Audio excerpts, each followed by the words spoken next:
이 시간 우리 하나님 말씀 우리 함께 읽겠습니다. 하나님 말씀은 마가복음 12장 35절부터 44절까지 우리 함께 읽겠습니다.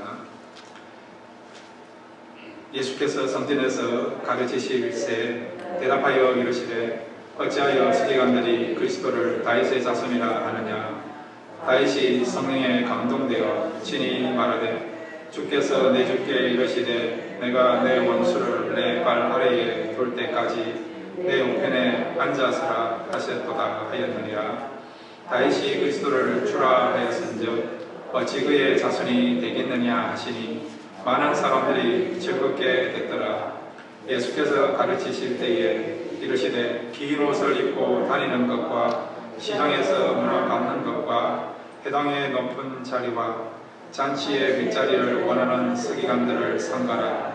그들은 과부의 가산을 삼키며 외식으로 길게 기도하는 자니 그 받는 판결이 더욱 중하리라 하시니 예수께서 헌금함을 대하여 앉으사 무리가 어떻게 헌금함에 돈 넣는가를 보실세 여러 부자는 많이 넣는데 한 가난한 과부는 와서 두 렙돈 곧 한 보란 구들란트를 넣는지라. 예수께서 저들을 불러다가 이르시되 내가 진실로 너에게 이르노니 이 가난한 과부는 헌금함에 넣는 모든 사람보다 많이 넣었도다. 그들은 다 그 풍족한 중에서 넣었거니와 이 과부는 그 가난한 중에서 자기의 모든 소유 곧 생활비의 전부를 넣었느니라 하시니라. 아멘. 하나님 말씀 듣기를 원합니다. 이 말씀을 통해서 위로받고 소망을 얻고 돌아가는 귀한 시간 되게 하여 주옵소서. 예수님의 이름으로 기도드렸습니다. 아멘. 우리 한번 인사할까요? 옆에 있는 분 보시면서 네, 잘 오셨습니다. 감사합니다. 사랑합니다. 그렇게 인사해 주시기 바랍니다.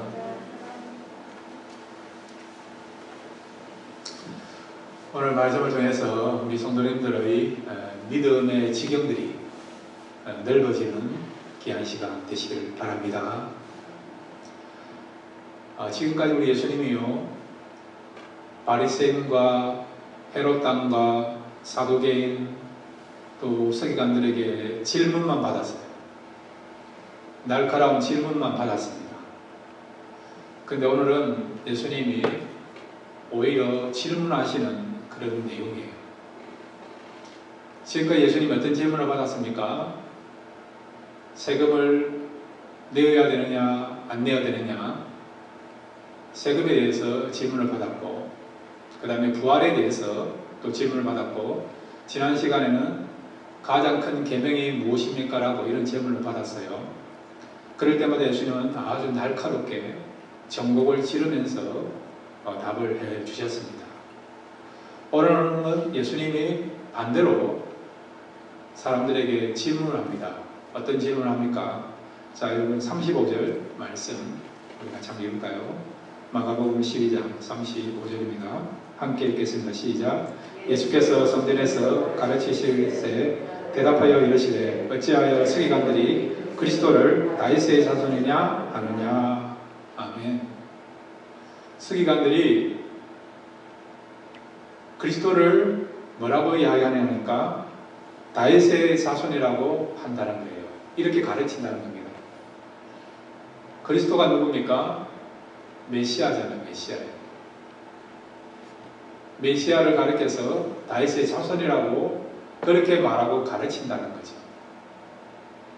예수님은 서기관들의 가르침에 대해서 지금 어떤 의미에서 반론을 제시하면서 그들이 가르치는 내용에 문제가 있다, 그런 내용을 가지고 의도를 가지고 사람들에게 묻습니다. 메시아가 다윗의 자손이라고 하는데 그것이 옳은 건가? 이렇게 질문하는 것이죠. 이 질문 속에는 어떤 내용이 포함되어 있습니까? 서기관들이 지금 말하고 있고 가르치는 내용 속에 문제가 있고, 그리고 또한 오류가 있다는 것을, 그리고 또한 빠져 있는 것이 있다는 것을 지금 말씀하는 것입니다.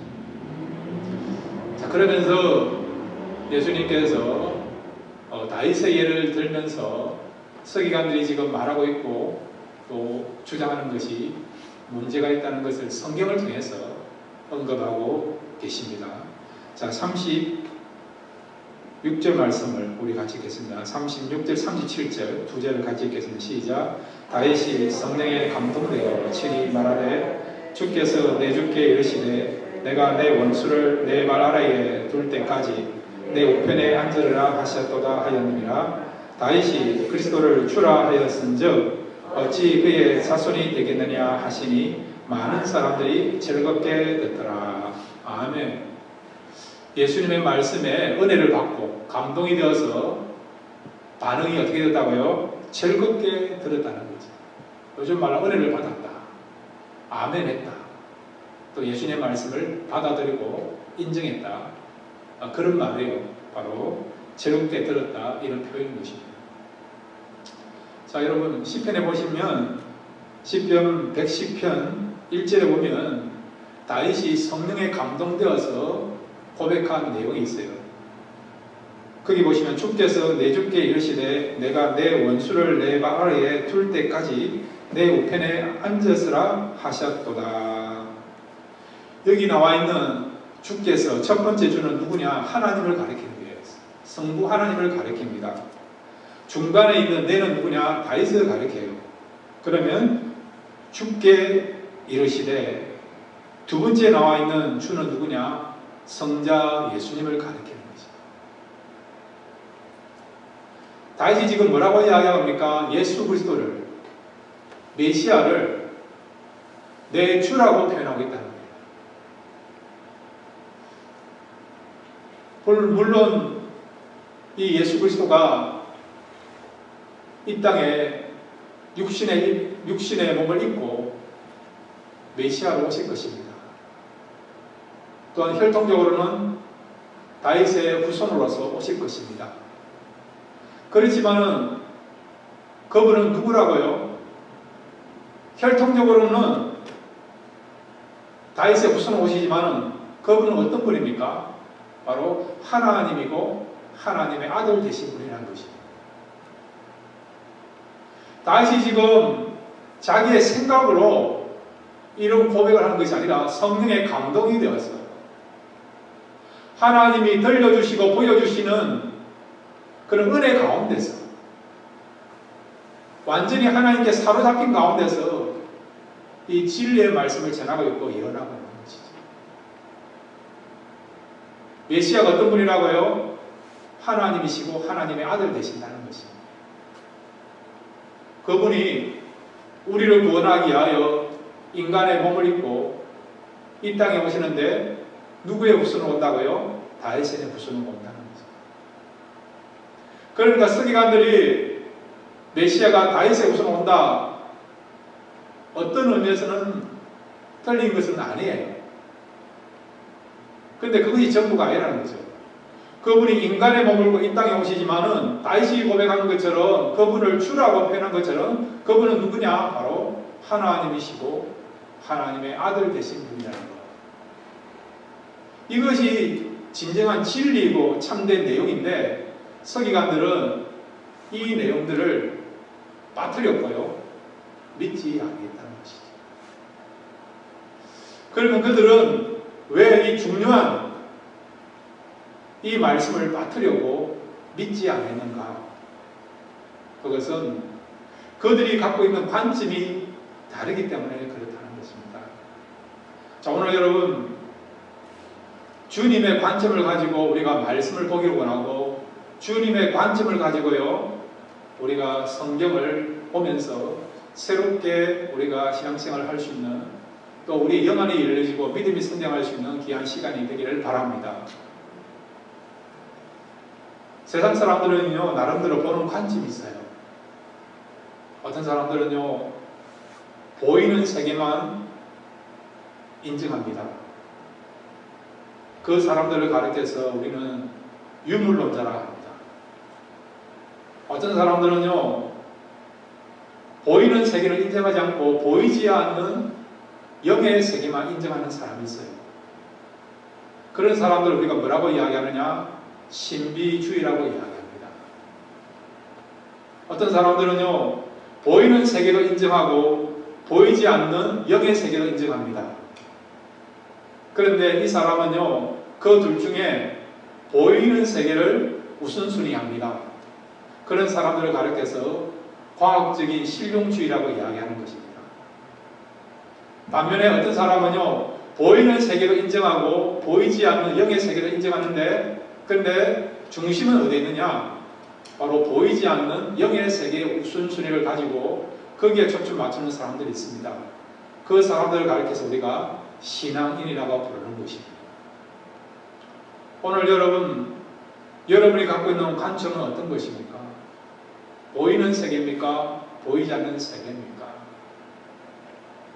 오늘 우리는 주님의 관점을 가지고 살아가야 되는데, 그러면 진짜 우리가 주님의 관점을 가지고 살아가는 그 삶이 뭐냐?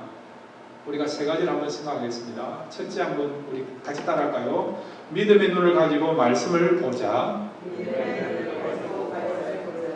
예, 주님의 관점은요, 우리가요, 믿음의 눈을 가지고 말씀을 보기를 원하는 것입니다. 이것이 주님의 관점이고, 주님은 우리가요, 이런 관점을 가지고 살아가기를 원한다는 것입니다. 자, 여러분, 믿음이 무엇입니까? 믿음이란 것은 보이지는 않지만은 마치 실제 있는 것처럼 그대로 믿는 것이 믿음 아닙니까? 또 진정한 믿음이 무엇입니까? 우리 같이 따라합시다. 말씀을 그대로 믿는 것이다. 그렇게 살아갈 수 있는 저와 여러분 되시기를 바랍니다. 서기관들의 문제는 뭡니까? 이미 다윗을 통해서 또 여러 선지자를 통해서 메시아가 다윗의 우선 오실 것을 예언하고 있어요. 이것뿐만 아니라 그분이 어떤 분이냐? 인간이 아니고요. 물론 인간이시면은 그분은 인간이면서도 완전하신, 살아계신, 영존하신 하나님이시고 하나님 아들 되신 것을 성경을 통해서 예언하고 있지 않습니까? 근데 예수님 당시에 서기관들과 바리새인들과 종교 지도자들은요, 예수님을 하나님으로 또 하나님의 아들로 인정하지도 아니했고 믿지도 아니했다는 거죠. 선지자들이 몇백 년 전부터 이미 성령의 음성을 가지고 성령에 감동되어서 말씀을 전했음에도 불구하고 기록했음에도 불구하고 그 하나님 말씀을 그대로 받아들이지 않았고 믿지 않았다는 거죠. 한마디로 말하면 믿음의 눈을 가지고 말씀을 보지 않았고 말씀을 받아들이지 않았다는 것이죠. 서기관들이나 종교 지도자뿐만 아니라 오늘날 세상 사람들이 그렇지 않습니까? 말씀을 안 믿잖아요. 성경은 분명하게 하나님이 천지를 창조하셨다 말씀하고 있어요. 구원을 얻을 수 있는 길은 오직 예수님밖에 없다고 말씀하고 있습니다. 이 지구가 이 세상이 영원할 것 같지만은 성경 뭐라고 이야기합니까? 최후 종말이 있다고 말씀드리고, 그리고 예수님의 재림이 임할 것을 말씀드리고, 그리고 또 우리의 믿음을 따라서 심판을 받게 될 것이다. 그것을 말씀하고 있지 않습니까? 그런데 세상 사람들은 이 말씀을 안 믿지 않습니까? 왜 그렇습니까? 믿음의 눈을 가지지 못하기 때문에 그렇다는 것이죠. 오히려요, 이 하나님 말씀보다도 더 믿기 힘든 그런 가설들이나 이론들을 얼마나 믿고 있습니까? 여러분, 빅뱅 이론이라는 걸 아십니까? 우주가 어떻게 형성됐나, 그 부분에 대해서 과학자들이 주장한 이론 가운데 하나가 빅뱅 이론이라는 게 있어요. 지금으로부터 138억 년 전에 이 우주가 폭발이 일어나서 은하세계가 형성되었다는 거죠. 그러다가 지금으로부터 45억 년 전에 태양을 열심히 돌고 있던 한 먼지 같은 입자가 거기서 떨어져 나와가지고 형성된 것이 뭐라고요? 지구라고 이야기합니다. 지구라고 이야기합니다. 한마디로 이 빅뱅 이론은 뭐냐? 창조주 없이 이 우주가, 이 세상이, 이 지구가 저절로 생겼다. 그런 이야기를 하는 것입니다. 그런데 많은 과학자들이나 세상 사람들 이것을 믿고 있지 않습니까? 또한 여러분, 역사적 인물에 대해서 여러분 얼마나 믿고 있습니까? 이순신 장군에 대해서 여러분 믿고 있는 면들이 얼마나 많이 있지 않습니까? 이순신 장군이 23번을 싸워서 23번을 다 이겼다. 불패의 신화를 갖고 있다. 그렇게 알고 있지 않습니까? 근데 여러분이 임진왜란 때에 이순신 장군이 싸운 것을 보았습니까? 외적을 무찌른 그런 것들을 보았습니까? 아니지 않습니까? 그럼에도 불구하고 우리가 왜 믿습니까? 어떻게 믿습니까? 역사적 기록을 통해서 사람들의 입을 통해서 전해온 내용을 통해서 믿고 있는 거 아닙니다. 때로는 우리는요, 성경보다도 과학자들의 이야기나 또한 세상 사람들의 이야기에 대해서, 기록에 대해서 더 신봉하면서 믿는 경우가 참 많다는 것이죠. 어떤 부분은 믿을 수 있는 것도 있지만 어떤 것은 믿지 못하는 내용도 많이 있다는 것입니다. 그러나 여러분, 하나님의 말씀은요, 누가 썼습니까? 하나님께 감동받은 사람들이 말씀을 썼어요. 이 말은 하나님 앞에 사로잡혀서 하나님의 뜻 가운데서 하나님이 함께 하신 가운데 성경을 쓰게 됐다는 거죠. 어떤 의미에서는 하나님께서 쓰신 그 말씀이 뭐라고요? 이 성경이라는 것이죠. 그런데 그 하나님은 어떤 분이십니까? 우리 같이 따라합시다. 하나님은 참되신 분이십니다. 이 사실 믿으시기 바랍니다. 거짓이 없는 참되신, 진리이신, 또 사랑이 많으신, 그리고 너무 좋으신 그분이 하나님이세요. 그분이 직접 말씀하신 그것이 뭐냐? 바로 이 하나님 말씀이라고 해요. 그러니까 창세기 여러분 1장부터 계시록 22장까지 하나도 틀림이 없는, 참 좋으시고 참되신 하나님이 쓰신 말씀이, 그 하나님 주신 말씀이 성경 말씀이라는 거예요. 그러므로 여러분, 이 말씀을 우리가 그대로 믿을 때에 여러분의 믿음이 자라가게 될 줄로 믿습니다. 이 말씀을 그대로 믿을 때에 그때부터 여러분 보이지 않는 영의 세계가 보이게 될 줄로 믿습니다. 혹시나 여러분 또 어떤 부분에 대해서 말씀이 안 믿어진다 그렇게 생각하신다면 성령님께 의지하시기 바랍니다. 성령님 믿음을 달라고, 하나님 말씀을 그대로 우리가 순전하게 믿게 해달라고, 이런 믿음을 달라고 기도하시기 바라고, 또 여러분의 가족이나 주변의 사람들 가운데 또 이 말씀을, 복음을 믿지 않거나 받아들이지 않는 사람이 있다고 한다면 인간의 힘으로는 안 되니까 성령께서 강권적으로 그 영혼을 사로잡아 주셔서 하나님의 말씀을 잘 받아들이고 믿게 해달라고 여러분이 기도할 때에 여러분의 기도를 통해서 안 믿는 사람이 말씀을 믿고 구원을 얻고 하나님을 경험하는 자리까지 나가게 될 줄로 믿습니다. 두 번째로 여러분, 주님이 원하시는 관점은 무엇일까요? 우리 같이 한번 따라합시다. 예수님 중심으로 말씀을 보자. 예, 주님이 원하시는 관점은요, 또 우리가 가져야 될 관점은 예수님 중심으로 말씀을 보아야 된다는 거죠. 자, 오늘 성경 예수님이 이렇게 말씀하셨는데 반응이 뭐냐? 37절 한번 올려주시기 바랍니다. 37절 우리 같이 한번 읽겠습니다. 시작. 다윗이 그리스도를 주라 하였은즉 어찌 그의 자손이 되겠느냐 하시니 많은 사람들이 즐겁게 듣더라. 아멘. 예수님이 진리의 말씀을 전했어요. 참된 말씀을 전한 겁니다. 성경에 있는 말씀을 그대로 전한 것입니다. 그랬더니 반응이 뭐라고요? 듣는 사람이, 많은 사람이 즐겁게 듣는, 은혜를 받은 것이죠. 감동을 받은 것이죠. 영적인 새로움을 경험한 것이죠. 서기관들은 그렇지 않았어요. 그들도 성경 전문가입니다. 지난주 말씀드린 것처럼 그들은 율법 전문가였고 율법 학자였다고 말씀드렸어요. 그들도 성전에서 회당에서 율법을 말씀을 가르쳤습니다. 그런데 예수님처럼 청중들이 그 말씀을 들었을 때 절구하는 것이 없는 거예요. 새로운 것이 없었던 것입니다. 기쁨이 없었던 것이죠.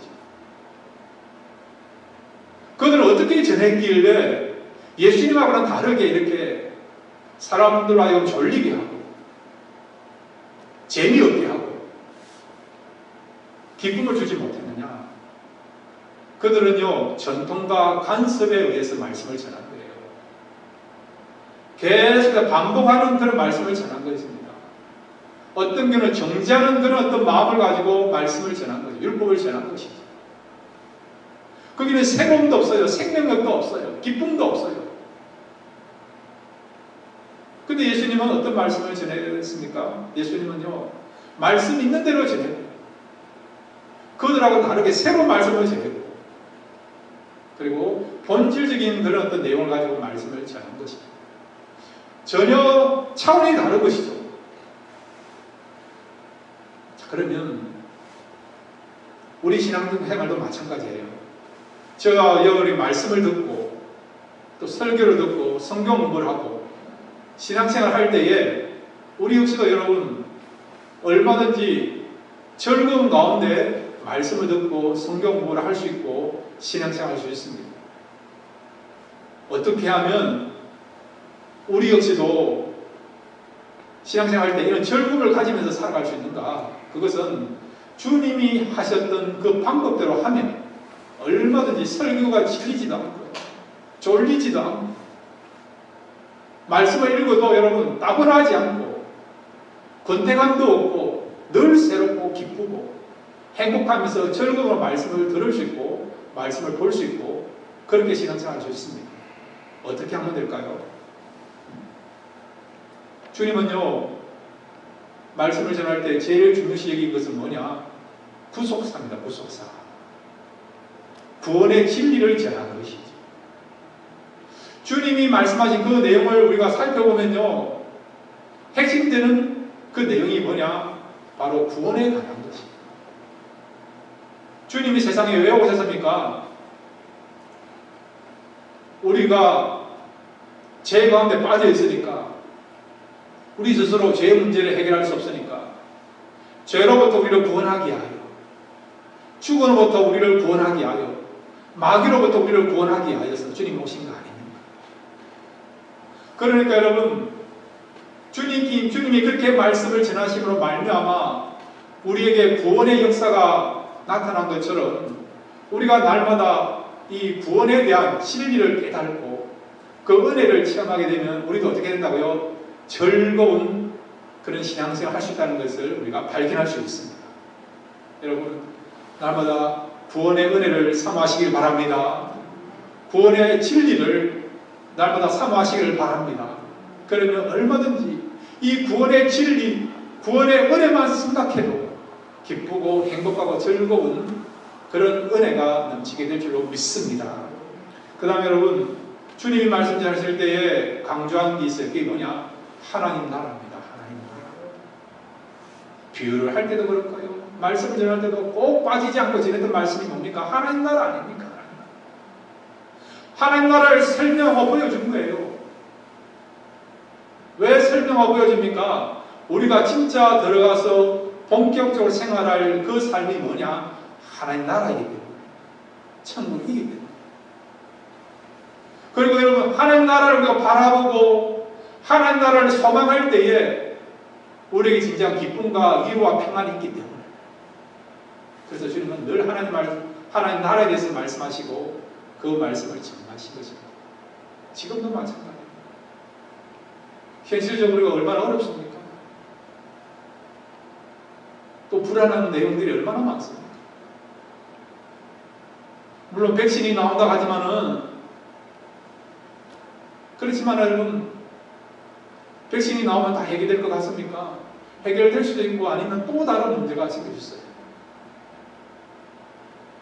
원래는 이게 코로나 바이러스 때문에 우리가 어려움을 당하고 고통 가운데 있고 아직도 해결되지 못하는 불확실한 가운데 있지만은, 만약 이것이 문제된다 하더라도, 이것이 해결된다 하더라도 또 다른 문제가 얼마든지 생길 수 있다는 것이죠.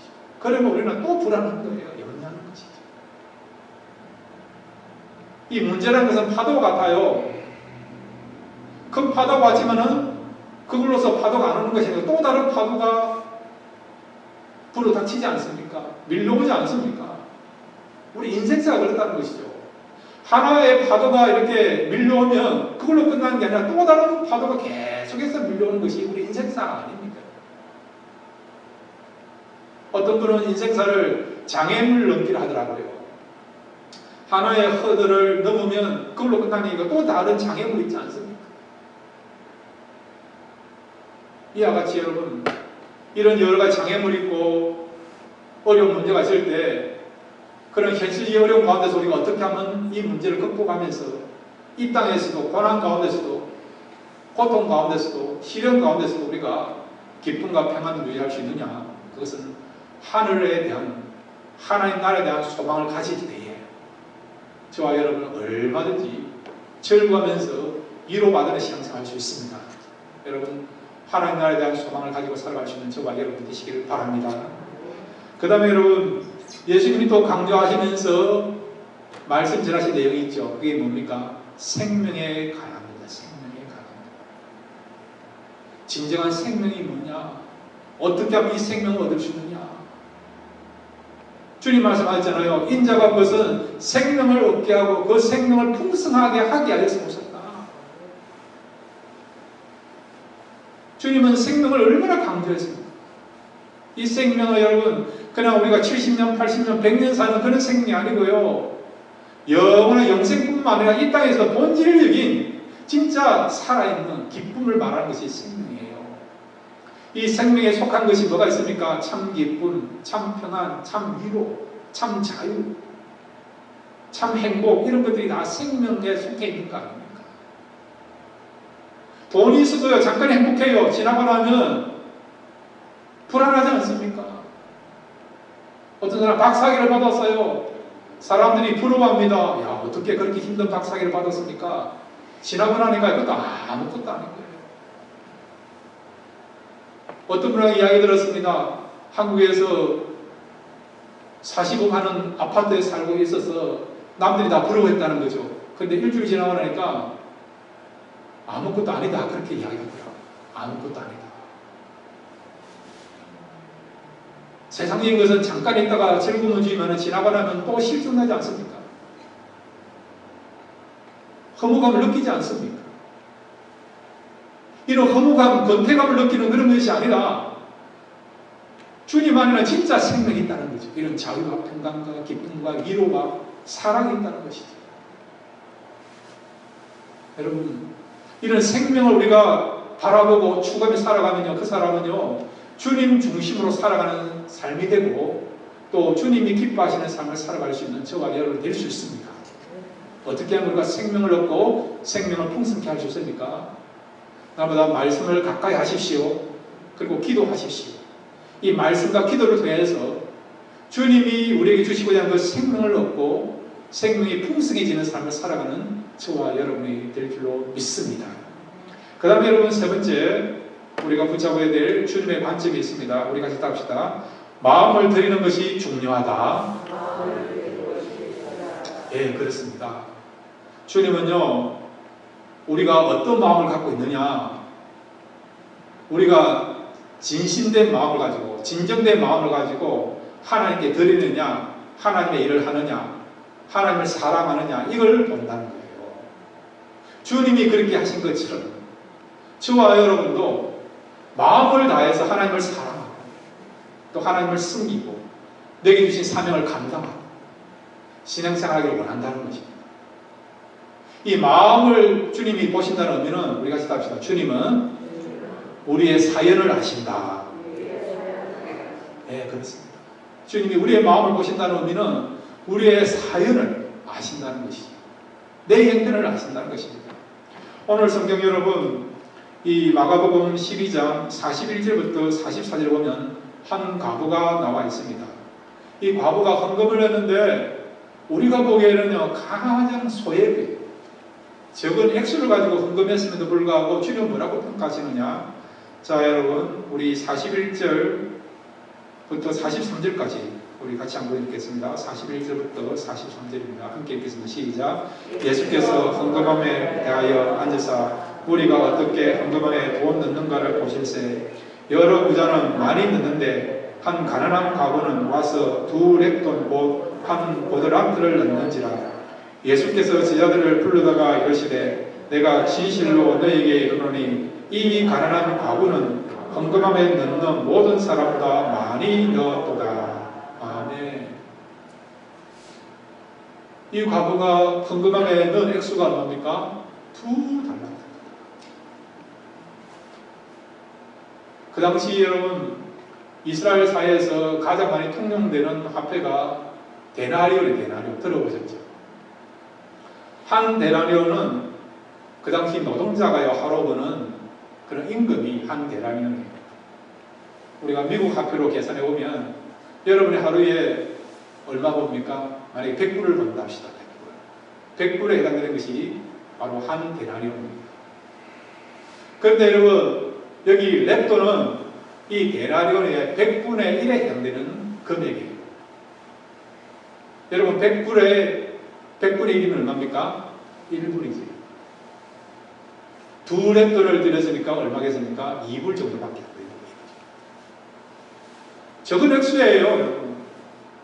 그렇지만 주님은 뭐라고 평가하십니까? 그 누구보다도 많은 액수를 하나님 앞에 헌금했다는 거죠.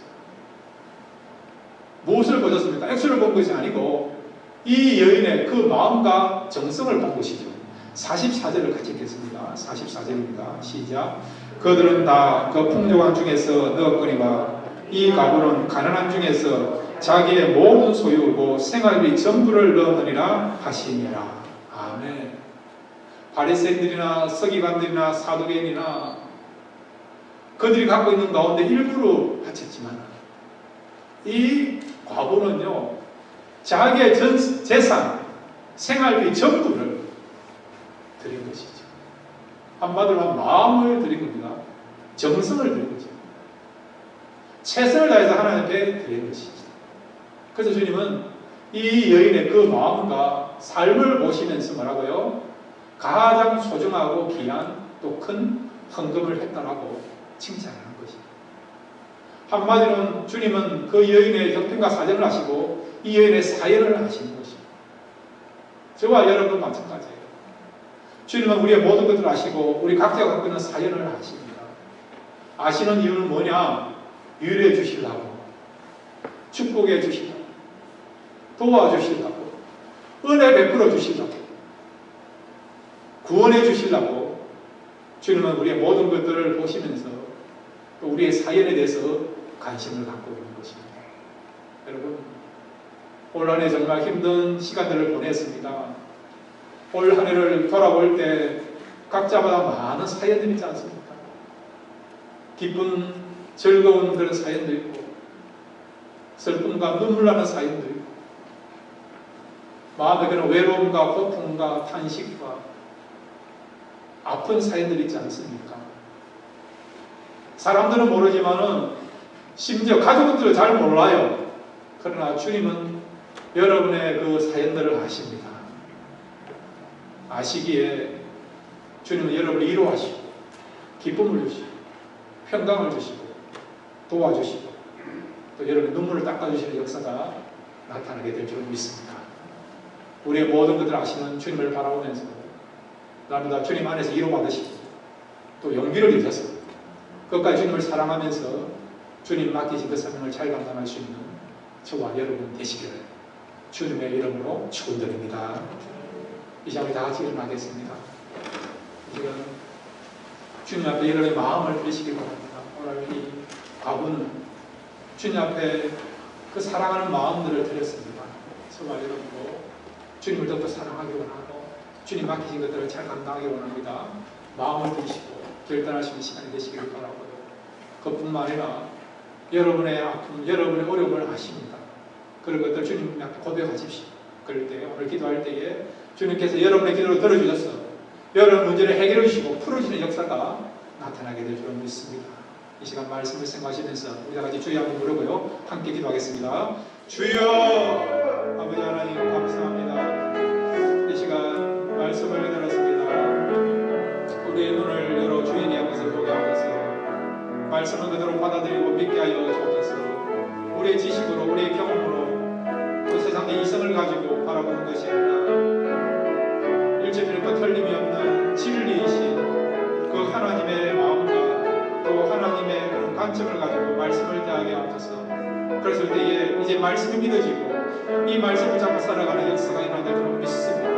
그뿐만 아니라 아버지 하나님, 주님의 그런 중심을 가지고 우리가 바라보기를 원합니다. 날마다 구원의 즐거움이 있게 해주시고, 그뿐만 아니라 아버지 하나님, 날마다 우리 속에 정말 이런 생명의 역사가 나타나게 하여 주옵소서. 하늘에 대한 소망을 가지고 살아가게 해주시고, 뿐만 아니라 주님은 우리의 모든 형편과 사정을 아시며 또 우리의 사연에 대해서 알고 계시고 또 그것에 대해서 풀어주시고 해결하시는 주님이시니 주님만을 바라보며 주님께 모두 맡길 때 위로함과 자유함과 기쁨 누리게 하여 주시고 내 눈물을 닦아주시고 상한 마음을 울만한 역사가 이 시간 주님 안에서 나타나게 될 줄로 믿습니다. 이 시간 주님을 만나고 돌아가는 복된 시간 될 수 있도록 은혜 베풀어 주옵소서.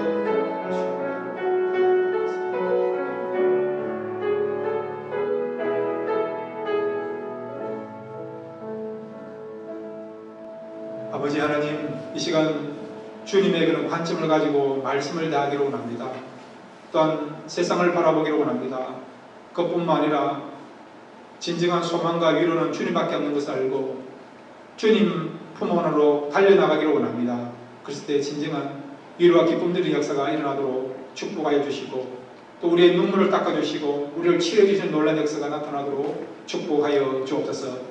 주만 바라보기로 원합니다. 예수님의 이름으로 기도드렸습니다. 아멘.